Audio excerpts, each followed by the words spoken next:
Olá, pessoal. Estamos começando aqui mais uma live.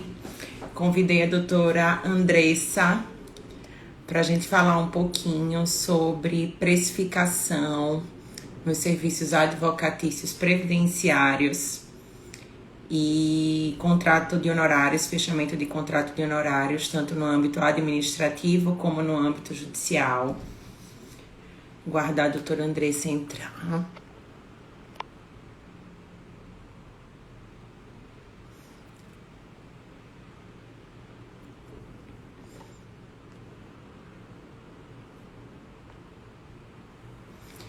Aguardando ela mandar a solicitação.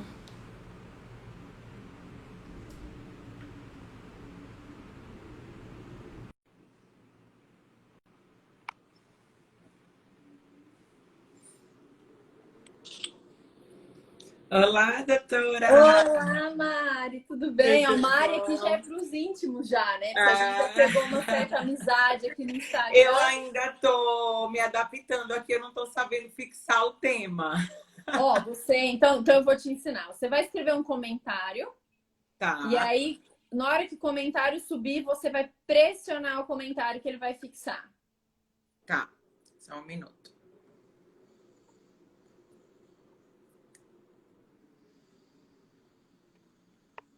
Vê se você consegue aí. E o pessoal vai entrando aos pouquinhos. Olá, Tentando pessoal. aqui, tá indo.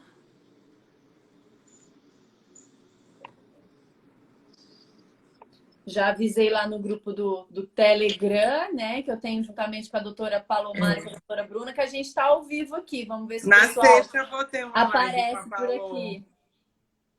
Aí eu E aí? coloco como se fosse publicar.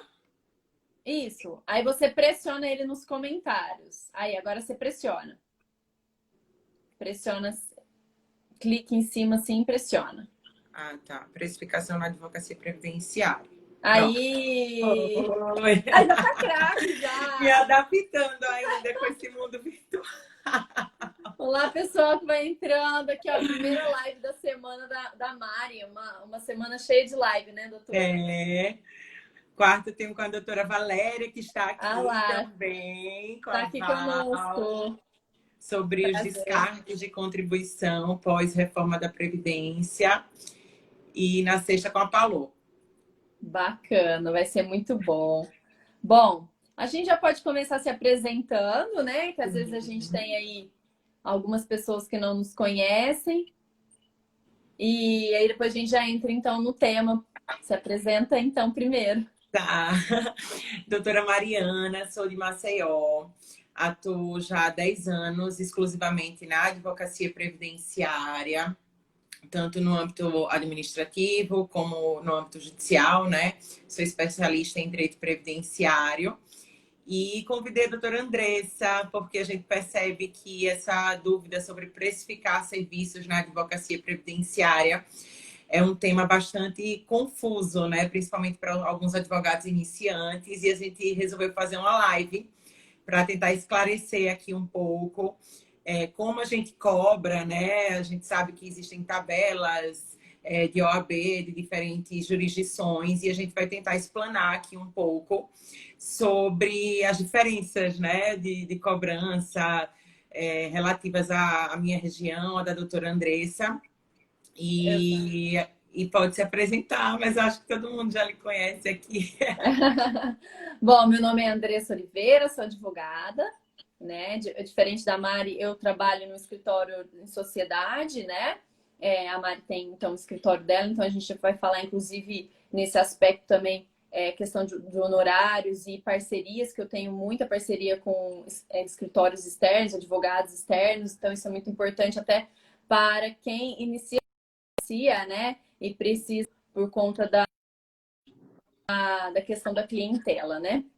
Então, pessoal, eu moro aqui em Franca, no interior de São Paulo, né? Então, estou bem longe aí da doutora Mari. E acredito que a gente já conversou um pouco antes, então cada região, né, trabalha de uma forma, apesar de que segue sempre, eu acho que é a mesma linha que a gente deve seguir no direito previdenciário, né, doutora? Isso, a gente geralmente estava conversando sobre isso, né? Tem que haver um balanço aí entre a cobrança, o bom senso do advogado, né, nessas cobranças, de acordo, em consonância, né, com a tabela aí da OAB de cada região, né, doutora Andressa? Porque a gente sabe que existem algumas diferenças, né, na execução, né, dos honorários advocatícios, algumas diretrizes diferentes, regionais diferentes, e o bom senso também do advogado, né, de conseguir receber pelo seu serviço e que consiga fazer também com que o cliente saia satisfeito para não ser um valor que sorbeja aí o proveito econômico também, né, daquele segurado. Então, a gente vai conversar Exatamente. aqui um pouquinho para passar aí para o pessoal como a gente faz. Eu aqui no meu escritório, eu não tenho sócia, né? Já tinha falado para a doutora Andressa, tenho sociedade unipessoal, a doutora Andressa tem um sócio, né? Exato. A Palomar entrou. Uma das Oi, minhas parceiras que eu falou! te falei também está aqui com a gente, Direito para o Agronegócio, que é a doutora Ana Paula. Eu faço a parte de previdência para ela, por isso que eu falei também que é interessante a gente falar um pouquinho sobre essa questão de parceria, que é muito bacana. Bom, é isso aí. Eu acho que a Mari fez uma boa introdução, né? Então a gente vai falar basicamente a respeito de cada região. E o que eu e a Mari já conversamos, que eu achei interessante, Mari, até para você falar para a gente, é a questão de fazer uma tabela interna no escritório também. Claro que obedecendo a questão da tabela da ordem, mas, por exemplo, eu que sou aqui do interior de São Paulo, é claro que às vezes fica difícil a questão da tabela em si, pelo fato de que a tabela ela foi criada para o estado, né? E interior é diferente de capital, a gente sabe disso, né? A questão econômica e tudo mais. Então, por isso que é bem importante você também ter uma tabela, até porque acredito que você tenha pessoas que te ajudam, né? Agora eu tenho uma pessoa que me ajuda também. Então, assim, para ficar mais fácil na hora de conversar com o cliente, o financeiro do escritório também poder explicar a situação, né? Às vezes a gente fica naquela situação, principalmente quando se refere ao auxílio-doença, que a gente vai falar aqui para o pessoal, né? A gente fica um pouquinho naquela situação meio perdida, assim, quanto que vai cobrar, mas vai receber só 2 meses, só 3 meses, às vezes não tem os atrasados, enfim, mas é bom estabelecer uma tabelinha dentro do escritório, você já falou para mim que tem, né, doutora? Tenho. Na verdade, essa tabela ela não é taxativa, né? Não tem como ser. É como a gente estava conversando, porque existem segurados que têm uma RMI mais elevada e não tem como a gente ter uma tabela fixa de valores fixos para passar, mas ela dá uma base, um norte para que quando a gente vai conversar com aquele segurado, né, com aquele cliente, a gente consiga dar uma diretriz. Eu costumo dizer que aqui eu nunca passo valores determinados, assim, a sua ação vai ser X, a sua ação vai ser 2x, né? Geralmente, o meu contrato, eu chamo às vezes aqui no escritório de pró-contrato, eu já coloco a procuração dentro da minha procuração inserido o contrato de honorários. Isso facilita demais, né? Porque quando você vai conversar com o cliente, às vezes, principalmente o advogado iniciante, fica naquela sem querer cobrar. Como é que eu vou cobrar? Vou mandar assinar o contrato, mas como é que eu vou assinar um contrato se é ação no êxito, né? A gente sabe que a gente tem muito. Eu que trabalho lá, tenho escritórios em alguns interiores aqui do meu estado, eu não tenho condições de cobrar honorários antecipados dessas pessoas. Eu trabalho muito com trabalhadores rurais que trabalham ali na agricultura familiar de subsistência, então eles não têm como custear honorários iniciais. Então a gente precisa. É importante, assim, também essa questão que o direito previdenciário em si, ele tem muito dessa questão de cobrar no êxito, né? Mas a gente sabe que tem algumas ações, até para quem está iniciando, que precisa desse giro, né, doutora? Que às vezes não tem já alguns anos de advocacia aí para poder, enfim, ter uma renda legal mês a mês. Mas o interessante é saber que tem algumas demandas também no direito previdenciário que a gente consegue sim cobrar a entrada, enfim, tem alguns casos, doutora, aqui, inclusive na minha cidade, inclusive um sócio meu, ele cobra algumas demandas dos benefícios programáveis, alguma entrada. É claro que os benefícios que eu falo que não programáveis, que é, então, o auxílio-doença, que agora, né, benefício por incapacidade temporária, benefício por incapacidade permanente, fica um pouco mais complicado, que a pessoa fica sem renda e tudo mais. Mas aqueles programáveis, às vezes a pessoa já tem uma renda, trabalha ainda, vai reconhecer a insalubridade, enfim. Tem alguns casos, né, específicos que se cobre, então, uma entrada, ou então nos casos de revisões e planejamentos. Então, para quem está começando agora, até para não assustar, que não vai ser só no êxito, né? Né? De todas Não só as isso. demandas, né? Inclusive, tem formas de você fazer girar dentro do processo administrativo previdenciário. Eu falo muito. O planejamento previdenciário é uma coisa.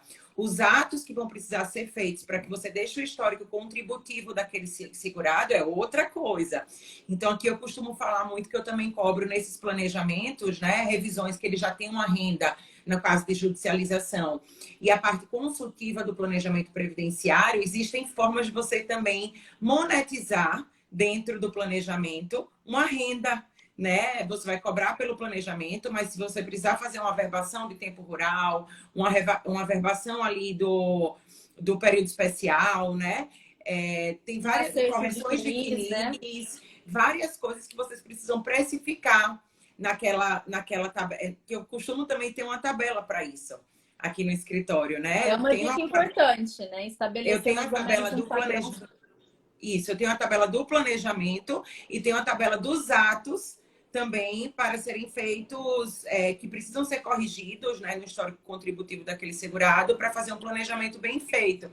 Às vezes alguns segurados falam, ai, doutora, eu não tenho dinheiro para pagar o planejamento e as correções. Então eu falo, vamos por partes. Então vamos fazer as correções e posteriormente a gente, quando você tiver possibilidades, a gente faz o planejamento, mas é importante corrigir. Você tem que cobrar por essas correções, né? Você não vai fazer a correção para fazer o planejamento, né? Então, o Exatamente. consultivo é uma possibilidade também dentro da perspectiva aí da advocacia previdenciária de você conseguir monetizar também nas correções, no planejamento, né? Na parte de judicialização, as revisões, ele já tem uma renda, então ele tem condições de lhe pagar inicialmente por um processo Até judicial. porque as revisões, a depender da revisão, por exemplo, a revisão da vida toda, eu falo que é um processo de risco. Então, a gente vai ter todo o trabalho para depois ter uma decisão lá no STF e que, se não for favorável para todos, a gente fez o trabalho. Então, assim, essas ações de risco também eu acredito e deve ser, então, Essas eu cobro também para cobrado, né, entrar. a entrada, né?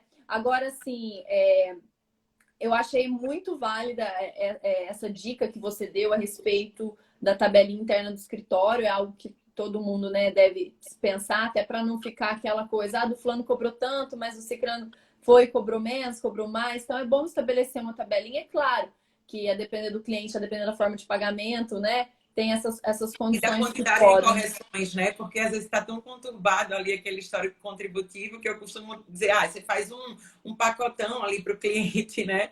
Para precificar todos os atos que vão precisar serem feitos para serem corrigidos, né? O que está ali no Lá, FIIs.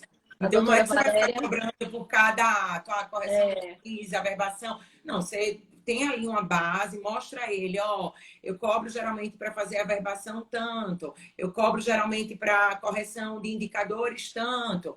Então, mas aí como tem muitas minúcias aqui para serem corrigidas, a gente vamos terminar fechando em tanto, né? Então, assim, você vai conversando com o a cliente. doutora Valéria falou que tem a tabelinha interna. Olha lá, que bacana. Isso. Tem que ter, né? Tem que ter, até que a gente vai chegar também nessa parte dos benefícios por incapacidade, você tem que ter pelo menos uma base ali para conversar com o cliente, né? De como é tratado isso. A Nécia Batista falou que em São Paulo, né, da São Paulo deve estar lá na capital, né? Cobramos as revisões e também boa parte dos advogados cobram também um valor nos benefícios por incapacidade. Ela deve estar citando aí a respeito da entrada, né? Possivelmente, Sim. porque aqui no interior fica um pouco complicado esses benefícios por incapacidade. A gente cobra da entrada, a gente cobra realmente do êxito. E, bom, vamos falar um pouquinho do nosso roteirinho lá que eu separei para a gente falar dos pontos principais. Como cobrar no administrativo, hein? Eu acho que essa é a maior dúvida, né? Principalmente no tocante aos benefícios por incapacidade, como a gente estava falando. Porque às vezes eles recebem. Só um minutinho, Mari. A Jaque pediu para a gente responder a dela. Desculpa, Jaque, foi subindo aqui, eu me perdi. A doutora já vai falar sobre isso, já fala sobre o administrativo enquanto eu encontro a perguntinha aqui da Jaque. Doutora, pode falar. Certo. Então, no administrativo é mais complicado, que aí é onde vem a questão do bom senso do advogado, né? De como cobrar nesses processos administrativos. A gente sabe que, independente de o cliente receber um mês, ou 2, ou 3, você vai ter o trabalho de receber o cliente no seu escritório, que vai estar demandando o seu tempo, né? Do cliente estar sentando na sua mesa, você está ali dispondo, deixando de fazer outras coisas, né? Então, não é só a questão do agendamento, é toda a organização processual, de documentação. Aqui a gente costuma também fazer a questão que eu já tinha comentado com a doutora Andressa, das parcerias com clínicas. Então, eu organizo toda a parte médica desses clientes. A gente liga para as clínicas, organiza exames, né? Então, demanda tempo, não tem como você não cobrar, né? E aí é onde vem o bom senso. Vai depender do lapso temporal que o cliente vai receber. Não sei como é aí, doutora Andressa, as perícias costumam ser rápidas administrativamente? Administrativa muito rápido. Eu agendei uma agora essa semana, que já caiu para a semana que vem. A resposta, então, sai no mesmo dia à noite. Então, é bem rapidinho. Aí depois demora um pouquinho, só os tratinhos demora uma semaninha para sair. Mas, inclusive, já entrando nesse assunto do administrativo e já respondendo aqui a perguntinha da Jaque, que é como cobrar auxílio-doença por tempo determinado. Aqui, agora, por conta da pandemia, doutora Mari, eu fiz uma mudança um pouco interna. Por quê? Por conta da pandemia, tiveram algumas pessoas que fizeram o pedido administrativo de auxílio-doença, então, lá em março, abril, enfim, e às vezes não passaram também naquele adiantamento. Então, ficou com isso pendente. Como o retorno das perícias ocorreram agora, muitas pessoas estão passando agora pela perícia presencial e tendo a confirmação com o DER lá atrás, com a data de entrada do requerimento lá em março, abril. Então, ela vai ter um acumuladinho de atrasados. Então, eu estou cobrando, então, um percentual desses atrasados, né? Tem casos que até 30 ou 20, porque, inclusive, aqui a tabela da Ordem aqui de São Paulo é de 20 a 30, né? Mas, a depender de quando a pessoa recebe, então, é 30 ou 20. E dos benefícios de auxílio-doença por tempo determinado, se for pouco tempo para frente, às vezes eu nem cobro para segurar aquele cliente para ingressar na justiça. Mas, se for processo judicial, já que isso eu falei em administrativo, né? Se for processo judicial, independente, eu cobro proporcional, né? Então, a gente faz, então, lá no escritório, o quê? 30% dos atrasados judiciais, né? E mais 3 parcelas de benefício. Eu sei que a doutora Mari já até conversou comigo que ela cobra percentual durante um ano, né? Aqui a gente cobra um percentual fixo de 3 parcelas do benefício da concessão, mas, é claro, se concedeu o auxílio-doença por 3 meses, não tem como eu cobrar 3 do benefício. Isso, aí eu somo e tiro 30%. Isso, mas eu acho que é mais ou menos a mesma coisa. Eu falei que eu cobro dos 12 meses para frente, geralmente quando é judicial, que ultrapassa o lapso temporal de 12 meses. Mas, por acaso forem 6 meses, eu vou cobrar 30% em cima dos 6 meses para frente. Entendeu? 12 meses é no caso dele ter o benefício concedido por mais 12 meses. Claro, A minha tabela da OAB aqui, ela é bem clara. Ela fala 30% dos atrasados, das parcelas vencidas, mais 30% das parcelas vincendas. Tendo ainda um mínimozinho que a gente chama de URH. Não sei se vocês devem ter aí também, né? Na tabela aqui de vocês. Não, aqui vem o valor exato na nossa tabela. Aqui a gente tem o URH, que é uma medida, acho que deve estar R$ 170 aqui. Aqui são 25 URHs. Então, se por acaso aquele cliente ganhar um benefício, por exemplo, de 3 meses, vamos dizer assim, ele teria que, teoricamente, me pagar os 25 URHs, que vai dar 4.250. Só que aí é onde vem o bom senso do advogado. Não tem como eu cobrar R$ 4.250 de um cliente que só vai receber 3 meses de benefício. Entendeu? Porque é o mínimo. Então, a gente coloca a tabelinha da OAB E aí, dependendo também, se for um mês, é esse bom senso, assim, que a gente tem que ter também, né? Não tem como deixar lá taxativo um valor pela tabela da OAB, porque Da onde a doutora Valéria é, ou doutora Mari? Doutora Valéria, fala para nós aí de onde você é. Lá também tem o RH. Já que é São Paulo, realmente, aqui não tem o RH, não, doutora Mari. Aqui, Doutora eles Valéria de estabelecem... Brasília. Doutora Ah, Valéria de de Brasília. Brasília. Brasília. Aqui a gente tem uma fileirinha que estabelece o mínimo e depois o percentual, que alguns é de 20 a 30 e outros é 30. Teve, inclusive, uma mudança recente aqui na nossa tabelinha, mas aqui fala de 20 a 30 no administrativo do proveito econômico, fala dessa forma. Fica amplo, né? E no judicial também fala do valor do proveito econômico, que em alguns casos da economia que tiver, né? Se for algum procedimento de restituição, enfim. Então, aqui estabelece uns valores fixos, mas às vezes fica até complicado essa questão do Eu não mínimo sei se já aqui exterior. aconteceu com você, Andressa. Tem processos aqui que a gente faz acordo sem atrasado, tá? Isso pode acontecer também no caso das reafirmações da DER, que isso vai ocorrer muito nos processos agora, né? Pós-reforma, a questão da reafirmação da DER.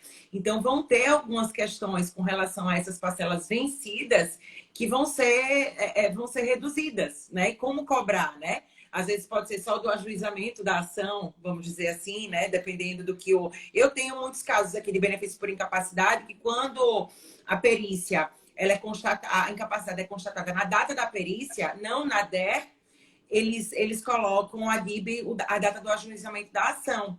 Então, como aqui o meu processo judicial é muito rápido, às vezes a gente consegue aqui um processo judicial em 2 meses, praticamente não tem retroativo.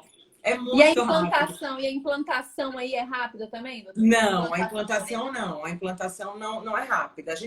Em alguns casos, sim, mas a gente tem que ficar fazendo requerimentozinho de multa, ligando lá na vara para que eles despachem a multa, porque aí quando eles despacham a multa, eles são mais céleres, né?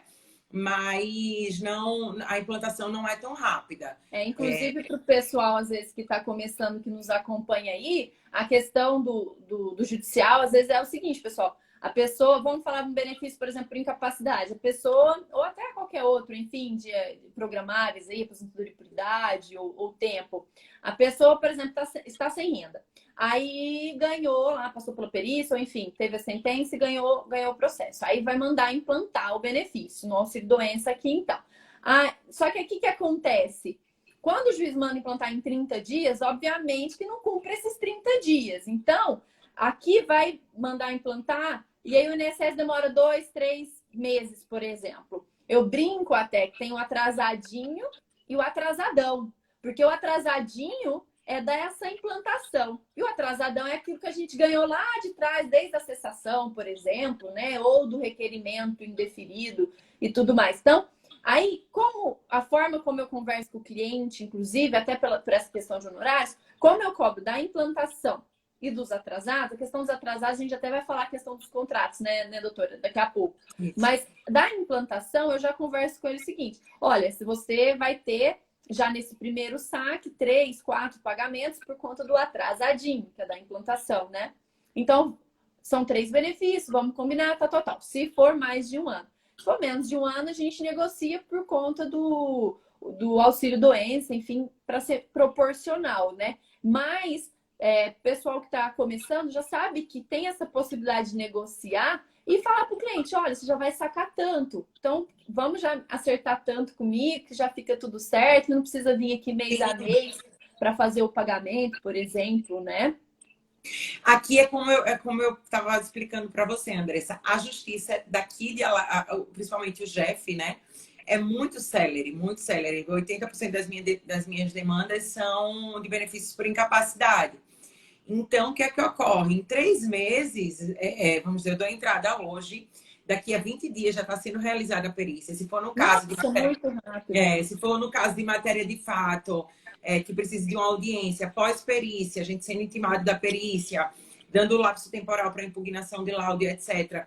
A gente já tem a audiência marcada depois de findar o prazo, uns 20 dias depois. Já, e às vezes acontece, quando não tem acordo, a gente tem a sentença em 20 dias. Então, eu tenho processos aqui no Jeff que correm, então, assim, eu não tenho Aqui um não. atrasadão. Eu não O tenho. pessoal aí, dependendo da região, pode ir comentando com a gente como que é aí. Eu sou do estado de São Paulo, né? A Mari é de Alagoas, né? Isso, Maceió. Maceió, então do estado lá de Alagoas. Então a realidade aqui é bem diferente, porque aqui em São Paulo Isso. não é rápido dessa forma. Então demora um pouquinho. Agora que os administrativos eu vi que está sendo mais rápido agora na volta da pandemia, mas processo judicial aqui demora a marcar perícia, Mari. Eu tenho um do começo do ano marcando perícia agora, tudo bem, por conta da pandemia. Mas se não fosse a pandemia, mesmo assim demoraria uns 3 meses. Eu tenho audiências aqui com sentenças, eu até mostrei nos stories um dia desse. Com 20 dias, eu fiz o requerimento de matéria de fato, era salário maternidade. Eu fiz um requerimento de audiência documentada. Não sei se vocês estão fazendo isso aí também para segurados especiais. Eu faço o requerimento junto fotos do labor campesiano, né? Tudo. E aí, com 20 dias, eles já intimaram o INSS para propor acordo, eles propuseram o acordo, e com 20 dias saiu a homologação do acordo da data do ajuizamento da ação, para você ter noção, uma questão de matéria de fato, né? O salário maternidade. É. Então, é muito rápido, assim, a realidade Não, é que é muito rápido. é, Aí vem a vantagem para o cliente e a sim, questão de combinar bem os honorários, porque a gente acaba tem que o esse percentual problema, dos atrasados não vai ter tanto não atrasado paga. assim. Não paga. Aqui a gente tem uma vantagem também da gente conseguir a retenção. Juntando o contrato, a gente consegue a retenção já puxando dos atrasados, dos 30% das vencidas, mais os 30% das próximas parcelas vincendas. No caso, aqui a OAB ela fala das 12 próximas vincendas, mas no caso de um benefício por 6 meses, só vão ser em cima dos 6 meses. E aí ele já retém tudo do atrasado. A gente não precisa cobrar deles, né, posteriormente, a não ser que não chegue ao valor do mínimo da OAB. Então, a gente também cobra por fora para que não fique só lá o retido, porque é como eu falei, às vezes o atrasado é muito pequeno, às vezes a implantação sai rápido e a gente não tem como receber tudo do atrasado, porque vai ser pequeno. Então, a gente precisa cobrar por fora do cliente. E é o que eu sempre falo, às vezes alguns juízes determinam, né? Que é aquela cobrança do que está retido. E eu sempre falo para os advogados assim que sigam realmente o bom senso, né? E a tabelinha da OAB. Inclusive, você falou do salário maternidade. Tem uma perguntinha aqui, como cobrar de salário maternidade? Porque realmente, às vezes é tão pouco, mas, é claro, a gente tem que fazer. Eu acabo cobrando 30%. Aqui vai sair 30% dos atrasados, do período Porque o dos 4 salário meses, maternidade a né? Da pessoa já não implantação, recebeu. que seria Só dos 4 meses que já saem por RPV. Porque quando você isso, dá entrada no salário maternidade, ele já sai os meses por RPV. acumulados, né? Eles implantam só para constar lá a manutenção da qualidade segurado, né? Do benefício, mas os atrasados saem os 4 meses saem por RPV, 30%. Não tem como cobrar A mais. Jaque, inclusive, está perguntando para você falar de novo do seu contrato com a procuração. E ela já fez outra pergunta embaixo, que inclusive eu já vou, então, responder a de baixo. Você já fala da sua modalidade de procuração em contrato, se serve para o administrativo. Ô, Jaque, a questão do administrativo é um pouquinho diferente, né, Mari? Por quê? Porque no administrativo a gente ainda não tem a possibilidade de fazer a retenção dos honorários. Inclusive, a gente até conversou sobre isso, né, Mari? Tem um projeto de lei ali, que eu até anotei aqui, ó, 4.830 de 2020, para que seja possível reter esses honorários lá no processo administrativo. Mas eu acredito que você utiliza essa modalidade no judicial, né? Eu junto também o contrato, mas eu não faço junto com a procuração. Então, fala um pouquinho mais nessa sua forma e fala se você vai deixar a live salva também. Vou deixar, salvíssima. Agora, olha só, já que a questão do contrato administrativo, lembra que existe a possibilidade, né, de você executar o contrato. Então, se não for cumprido o pagamento no âmbito administrativo, você tem a possibilidade de execução do contrato. Aquele contrato é um título executivo, né? Então, existe a possibilidade de executar aquele contrato, independente de ser retido ou não no administrativo. É uma possibilidade também. Porque aí já vai. Teve até um caso de um parceiro meu que a gente fez o processo e ele resolveu, então, fazer a execução. E é muito rápido, porque vai intimar para pagar em 3 dias, se não pagar, vai ser penhora, vai para penhora, né? Porque, igual você falou, já é um título executivo, então já pode executar imediatamente, né? Claro que a gente quer evitar isso para evitar qualquer tipo de desconforto com o Constrangimento, né, cliente. com o cliente. Exatamente. Às Mas. vezes. A Shirlene falou assim: já executei, só que não recebi. Ah, Sabe o por que quê? pode ser feito, Shirlene? Pode ser no próprio processo de execução. Não sei se você já fez isso, Mari. Raramente a gente faz, mas já aconteceu. Pedir para ser descontado no benefício, tá? É porque Parcelar. a verba dos honorários advocatícios, ela possui o mesmo caráter alimentar da verba Ah, do benefício, né? a Shirlene falou que ela já tinha gastado tudo. Ah, Aí não deu. Bom. e o benefício tinha sido cessado, aí não tem o que fazer mesmo. A Nécia está perguntando, não, ô Nécia, não precisa da assinatura de testemunhas no contrato de honorários. Não precisa. Aí precisa de reconhecimento de firma no judicial para vocês? Não. Então, como que a gente faz? Você já faz a sua procuração, contrato e coloca lá, né? Isso. A gente é intimado para juntar o contrato quando vem, então, os cálculos da contadoria. Aí, lá nos cálculos, no despacho para manifestar sobre os cálculos, já fala para a gente, se quiser o destaque de honorários, para que se junte o contrato nessa fase.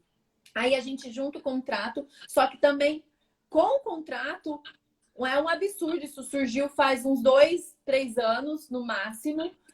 O juiz aqui está pedindo também uma declaração de que nada pagou. Não é uma declaração do que pagou, é de que nada pagou ao advogado. E antes, essa declaração ela tinha que ser com firma reconhecido, que é um absurdo. Aí a OAB já tomou a iniciativa aqui, que a OAB, a comissão que é bastante ativa, e a gente derrubou isso. Então, a gente junta o contrato, junta uma declaração assinada sem reconhecimento de firma, sem nada, e aí já autoriza o destaque automático dos 30% que já cai no CNPJ, então, lá do escritório, né? Só que, assim, essa declaração, a gente, a princípio, achou um absurdo, só que a gente também, se fosse brigar, ia demorar mais ainda. Então, o que eu já faço? Normalmente, eu já colho essa declaração juntamente com toda a documentação que o cliente assina, porque lá na frente, para não precisar ficar ligando, vem aqui assinar e explicar direito o que é, enfim. Então, a gente já deixa tudo explicadinho no início. Olha, essa declaração é para que eu não precise ir no banco com o senhor, né? Para já vir tão destacado os 30% que a gente está combinando aqui, até para evitar essa questão de ir ao banco, reter lá na boca do caixa, conforme alguns advogados ainda fazem por conta do imposto de renda, mas eu sei que você tem uma dica interessante para a questão do imposto de Por renda. isso a questão do pró-contrato, porque o advogado não se sente constrangido de estar pedindo para assinar um contrato de honorários, principalmente quando é uma questão de ação no êxito, né? Então, quando ele assina lá no contrato de honorários vai ter, que é no êxito, mas que se for determinada a concessão do benefício, ele vai ter que pagar aquilo, né? Aquele valor que está ali estipulado. Então, você pedindo para ele assinar, ele já, para dar entrada no processo, ele tem que assinar a procuração. Então, automaticamente, ele já vai ter que assinar o contrato, que já vem determinado na minha procuração os termos. Isso facilitou muito no início da minha advocacia, assim, eu vi uma forma, assim, de realmente não ficar naquele constrangimento.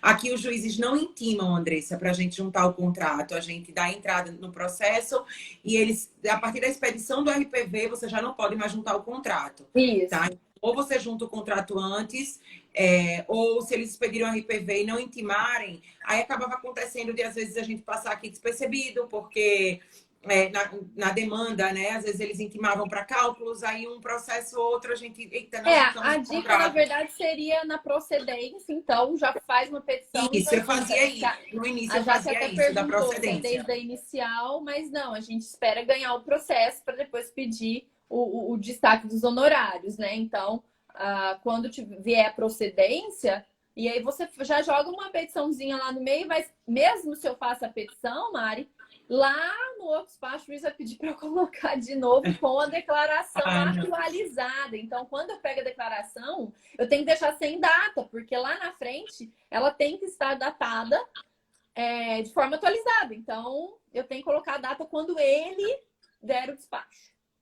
A doutora Jaque perguntou se ela já coloca na inicial a solicitação de destaque.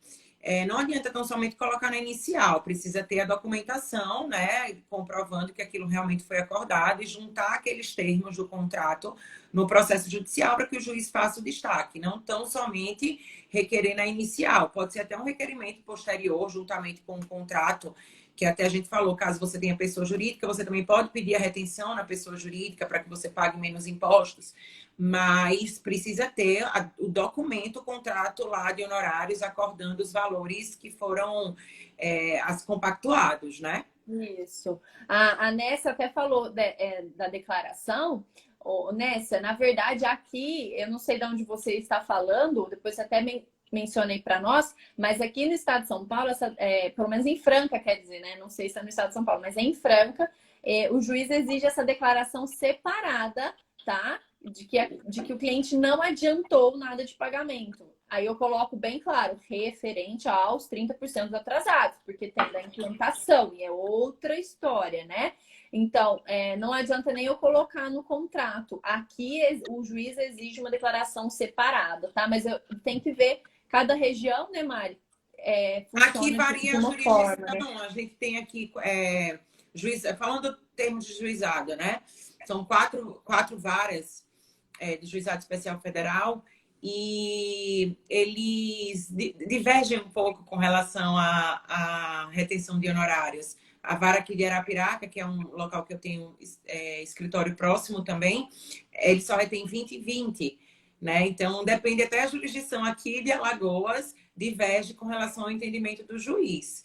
Acho que Entendi. isso é bem diversificado, ainda mais falando em termos Brasil, né? Aí que vai variar mesmo, tem que realmente conhecer aí a jurisdição para poder ver a melhor forma de fazer essas cobranças aí desses honorários judicialmente. E eu acho só vantagem quando a gente junta o contrato, pede destaque. Eu sempre menciono para o cliente que nosso contrato vai para o processo, ou seja, um processo totalmente dentro, né, da legalidade. Isso ganha confiança também. É claro que muitos têm esse receio de não pagar, mas eu acho que na base de 4,5% a 7,5%, que a gente tem possibilidade de entrar no simples, né? É uma situação específica para advocacia, então, para quem não sabe, compensa muito mais, né? Você fazer, então, essa sociedade mesmo formada, tudo direitinho, CNPJ, tudo bonitinho, e conseguir essa tranquilidade de receber direto na sua conta, né? Não ter esse trabalho de ir na boca do caixa, receber do cliente e ficar uma situação desconfortável e pagar um imposto bem menor. A depender do que você também recebe como pessoa física, ou depósito, tudo mais, isso depois você vai ter que de alguma forma declarar os seus bens e isso depois pode vir em ainda 27,5%, que é muito maior, né, Mari, depois. Então, eu acho que vale a pena regularizar, né, essa situação. Ou sociedade unipessoal, que é o seu caso, ou no meu caso, que eu tenho sócio, mas é a mesma coisa, cai no nome da sociedade, né, e é o mesmo percentual. Então, é bem tranquilo a respeito disso.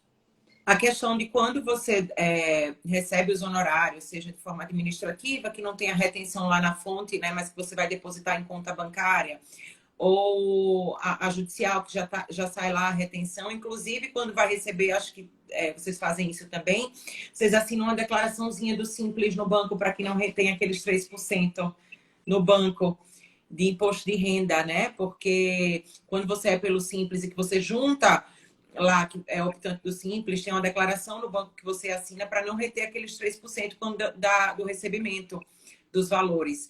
Então, senão você vai pagar duas vezes. Você vai pagar lá no banco, que vai reter, e depois vai pagar o imposto pelo Simples Nacional.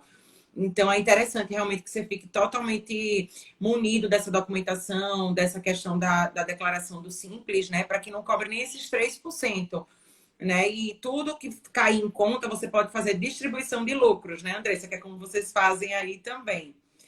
A distribuição de lucros, você pode fazer antecipação da distribuição de lucros. Então, você pode tirar mês a mês, não precisa ser a distribuição anual ou mensal. O importante é que você coloque um prolabore mais baixo, para que aquilo ali você não pague, que vai ser onde vai ser declarado seu imposto de renda, né? Em cima do seu prolabore. E a distribuição de lucros pode ser feita a retirada mensal, contanto que conste no imposto de renda depois que foi feita a retirada com distribuição de lucros, e você vai pagar só a alíquota menor dos 7,5%, não, dependendo da sua demanda, né? Não dos 27,5%, que é altíssima, né? Exatamente. Aqui a gente faz mensal mesmo, para depois aliviar lá na frente. Mas é bom também ter sempre um bom contador, né? Quando eu entrei nesse escritório que eu tô hoje, né, que, em sociedade, eu ajudava bastante nessa parte do financeiro. Então, eu até entendo um pouquinho, mas agora já até abandonei, porque fica corrida a nossa vida, não tem nem como acompanhar. Claro, a gente fiscaliza e tudo mais, mas graças a Deus a gente tem uma moça lá que fica no financeiro, que é super boa, mas um contador de confiança ajuda muito nessa situação, né, Mari? Com certeza. Ter prejuízo, porque senão o advogado paga muito como qualquer autônomo, né? Médico, advogado, enfim. Essa questão do imposto. Claro que a gente quer estar dentro da lei, pagar tudo Mas direitinho. isso tudo é feito dentro da lei, né? É uma forma que a gente encontra. Mas o justo não pagar nada além também. Eu não sei se chegou a iniciar um projeto de lei, mas aí o governo quis alterar essa questão do simples, né? Para ser tributado novamente se fosse feita a retirada de distribuição de lucros. Eu nem parei para ver como tá, mas houve uma confusão aí para que isso fosse feito, mas até agora não foi implementado, não vi se chegou a ter algum projeto, alguma coisa, mas espero que não seja, né? Porque isso aí garante a gente a não pagar tantos impostos. É verdade. Aqui no Instagram, Estudando Se Vai Longe, ela perguntou assim, ó, quais atos no processo judicial devo discriminar para precificar? Pensando até mesmo na delegação de atos em parceria, tem dificuldades em precificar atos. Eu não faço por ato, eu faço pelo processo. Inclusive, eu tenho parceiros que eu faço a parceria também do resultado. Então, eu assumo o risco junto com eles. Então, eles, por exemplo, uma parceira minha que estava aqui na live, inclusive, ela não faz a parte de previdência. Eu faço a parte de previdência para ela. E no final, o que resultar disso, um percentual, você tem que combinar com o seu parceiro. Um percentual é seu, um percentual é do seu parceiro. Mas acaba que eu assumo o risco juntamente com ela. Porque, às vezes, se perder o processo e for do êxito, né, que é 30% dos atrasados e 3 benefícios, por exemplo, da concessão, se for improcedente, aí não vai ter nada. Então, nem o parceiro, nem eu, né, vamos ganhar nada. Então, É um contrato por fora, né? Você vai fazer um contrato por fora de parceria com aquele outro profissional. O contrato dentro do processo é uma outra coisa. Né? Eu faço exatamente igual a você, Andressa, também. Aqui a gente assume o risco junto, ou a gente faz um contrato de parceria por fora. E a parte de precificação no processo judicial eu também não cobro por ato. A única coisa que às vezes ocorre ainda da gente cobrar por ato é que a minha OAB aqui, Alagoas, permite que a gente cobre mais 10% caso haja recurso. Então, dependendo do trabalho, do processo, às vezes quando é um valor que já foi alto, que não teve tanto trabalho, foi só ali no GEF, vamos dizer, um recurso inominado simples, de matéria de fato, que não precisou de sustentação oral, etc., eu nem cobro. Mas, às vezes, quando é um processo mais complicado, a gente também coloca os 10% da fase recursal. Certo. A Shirlene falou que nesse ponto ela é perdida. Que ponto você é perdida, Shirlene? Manda as dúvidas que a gente tenta não te deixar tão perdida. Aproveita, Shirlene, assim, né? aproveita. Mari, acho que a gente tem mais alguns minutinhos. O que você acha que quer finalizar? Falar mais alguma coisa? Pessoal, se tiver mais alguma dúvida, aproveita. Deixa eu ver aqui o que a gente anotou mais. A gente já falou da retenção, né? Da parte do contrato. Uma parte interessante, que também é novidade agora, né? Que na verdade não é tão novidade, mas está surgindo em grande demanda, pessoal.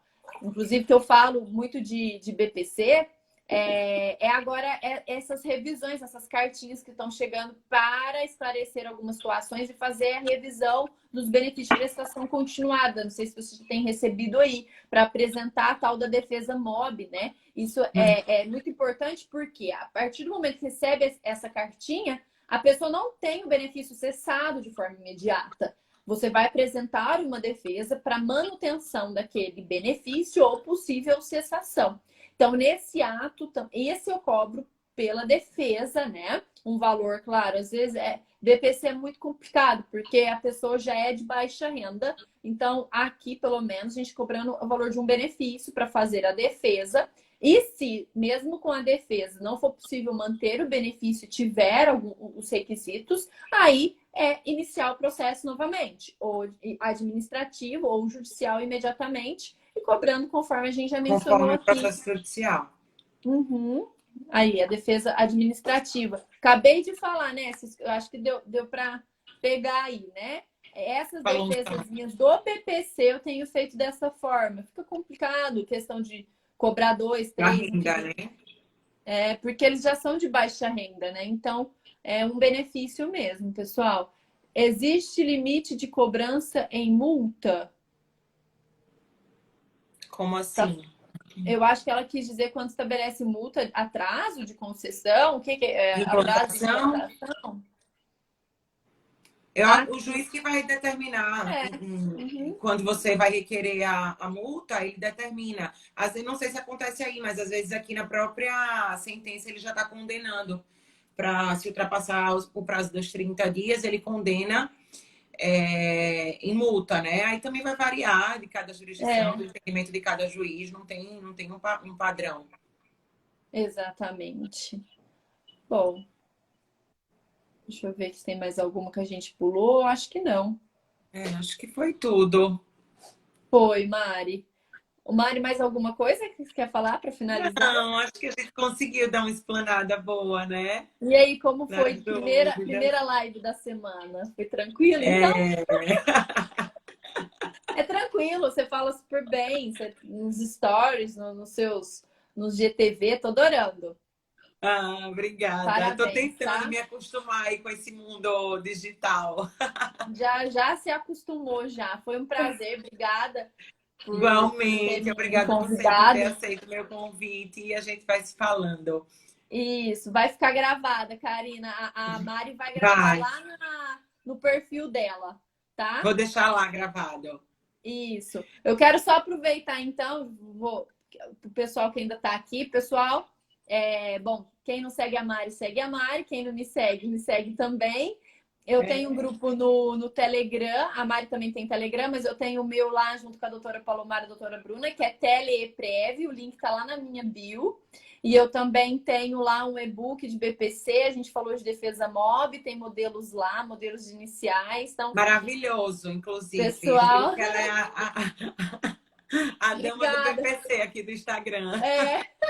Aqui tem muita demanda desse tipo. Então, pessoal que tiver interesse, está lá. E Mari, fala aí, aproveita e fala do seu Telegram também, porque você colocou o modelo da procuração. Eu coloquei o modelinho do meu contrato, porque o pessoal acabou mandando os e-mails pelo direct e eu comecei a tentar salvar, fiquei meio louca ali, acabei criando o Telegram para compartilhar esse contrato e estou compartilhando algumas coisas também que estão me perguntando, algumas peças, algumas declarações do Simples Nacional, algumas coisinhas que estão me perguntando, eu estou colocando lá no Telegram. Quem tiver interesse também está lá no link da bio. Eu vou entrar, porque eu não estou no seu. Eu fiquei sabendo hoje. Eu vou entrar no seu também, eu também não. Vou entrar agora, saindo da live eu entro. Então tá bom, pessoal. Obrigada, né? Agradecer o pessoal que esteve conosco aí. Teve gente que entrou agora no finalzinho, vai voltar depois para assistir lá na sua página. Tá, Andressa, obrigada por ter aceito o convite. Espero ter outras lives com você. Teremos, viu? Um beijo. Viu? Fica com Deus. Beijo, tchau.